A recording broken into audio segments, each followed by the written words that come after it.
Assalamualaikum warahmatullahi wabarakatuh. Saya Laras Pandila dengan NIM 20613039 akan menjelaskan mengenai critical appraisal dari jurnal yang berjudul Post Utility Analysis of BPJS and Non-BPJS Dyspepsia Patient Combination of Ranitidine Antacid with Lansoprazole Antacid. Pertanyaannya berdasarkan dari guideline of Drummond et al. Nomor 1 yaitu apakah pertanyaan yang terdefinisi dengan baik diajukan dalam bentuk yang dapat dijawab? Jawabannya yaitu iya, karena hasil penelitian ini menunjukkan bahwa terdapat perbedaan kualitas hidup pada keempat kelompok dan analisis utilitas biaya yang dihasilkan dari perbandingan obat generik dan branded generik dengan kombinasi antasida dan ranitidin.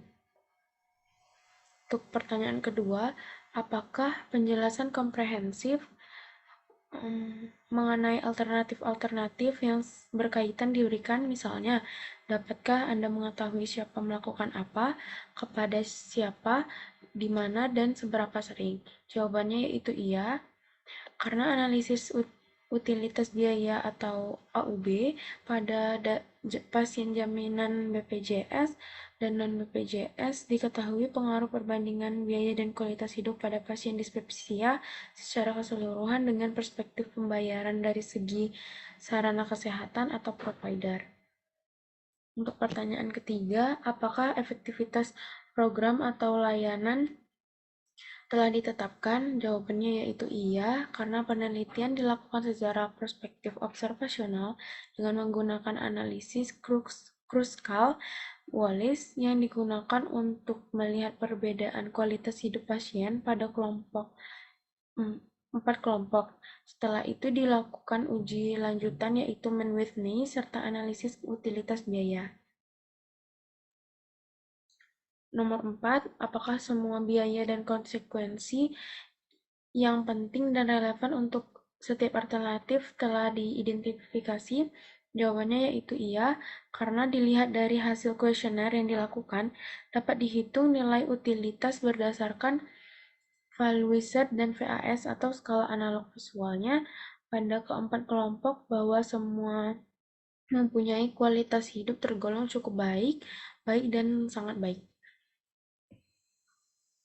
Untuk nomor 5, apakah biaya dan konsekuensi diukur secara akurat dan tepat fisik, misalnya jam waktu merawat, jumlah kunjungan dokter, hari kerja yang hilang, perolehan tahun hidup?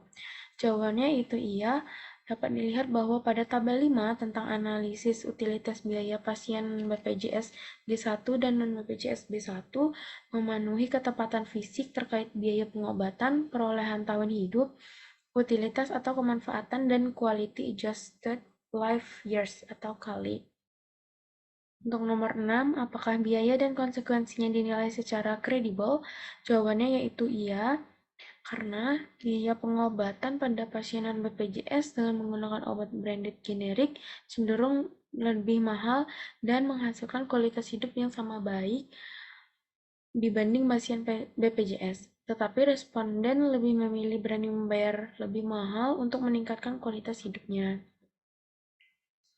Untuk nomor 7, apakah biaya dan konsekuensi disesuaikan dengan waktu yang berbeda? Jawabannya iya, karena jika dilihat dari jumlah kunjungan kembali dalam 1 bulan, pasien non-BPJS lebih jarang berkunjung kembali ke sarana kesehatan dibanding pasien BPJS, karena outcome klinis terpenuhi dengan adanya tingkat kesembuhan untuk penyakit dispepsia tersebut. Dengan demikian, apabila kondisi kesehatan pasien membaik sebagai akibat dari outcome terapi yang diperoleh, maka pasien akan lebih jarang lagi untuk datang ke fasilitas kesehatan. Untuk nomor 8, apakah analisis tambahan atas biaya dan konsekuensi alternatif telah dilakukan? Jawabannya yaitu tidak, karena tidak ada tambahan atas biaya dan konsekuensi alternatif yang dilakukan. Nomor 9, apakah ada kelonggaran untuk ketidakpastian estimasi biaya dan konsekuensi? Jawabannya yaitu iya, karena ketidakpastian estimasi biaya dan konsekuensinya diukur berdasarkan angka harapan hidup yang diperoleh dari data rata-rata usia rata-rata harapan hidup orang Indonesia, yaitu 71,2 tahun, data Badan Pusat Statistik, dikalikan dengan utilitas yang dihasilkan dari wawancara terstruktur dari kuesioner EQ 5D5L yang diberikan kepada pasien atau responden.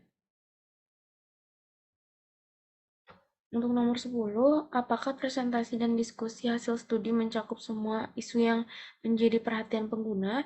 Jawabannya yaitu iya, karena responden di klinik Insani berani membayar lebih besar untuk mendapatkan pertambahan kualitas hidup yang lebih baik terhadap penyakit dispepsia.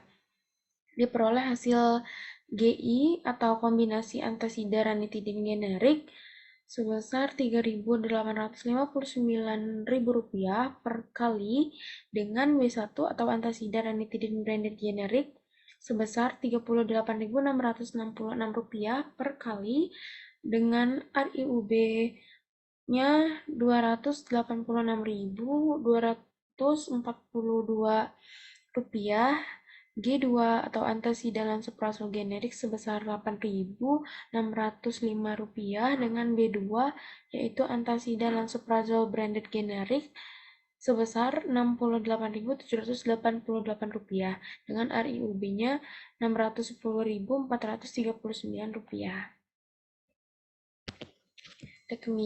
Demikian hasil yang dapat saya sampaikan. Lebih kurangnya mohon maaf. Saya akhiri.